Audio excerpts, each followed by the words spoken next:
You voted for me to see whether or not these comic book storylines lived up to their hype.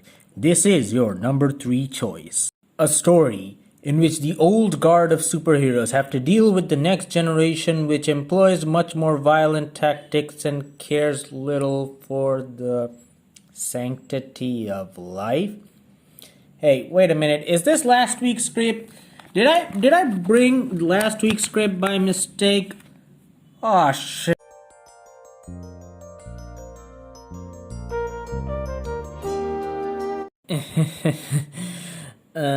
So yeah, there are a lot of similarities between this week's video and the one I did last week. The key difference in this is that, well, Kingdom Come was a bit more balanced on both sides.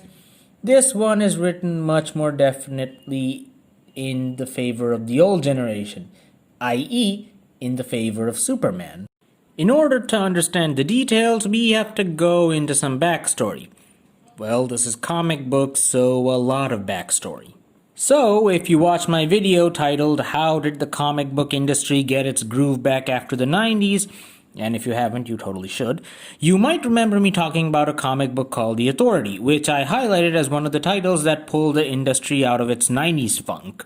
However, despite cleaner visuals, the book still had a far more darker tone, with the heroes in question being far more willing to use lethal force.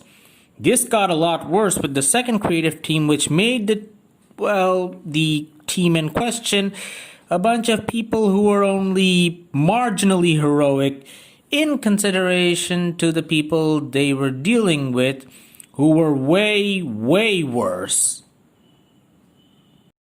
As the Authority were getting very popular, there was a question being thrown around. Was Superman and his non-lethal tactics, outdated in comparison to the quick and dirty solutions of the Authority? And that's the main reason for this comic's existence. Writer Joe Kelly wrote this as a rebuke to the antis of the Authority, creating a pastiche of them called the Elite to act as his version, which would go against Superman. Something that is brought up in this comic and its animated adaptation is the reaction of the public, something that was alluded to but not really focused on in Kingdom Come. We see that a good portion of the public are in support of the Elite's actions, similar to how Magog was acquitted in court after killing the Joker. The key difference between the two is Superman's reaction. In Kingdom Come, Superman is disheartened and leaves. In this story, he chooses to stay and fight for his ideals.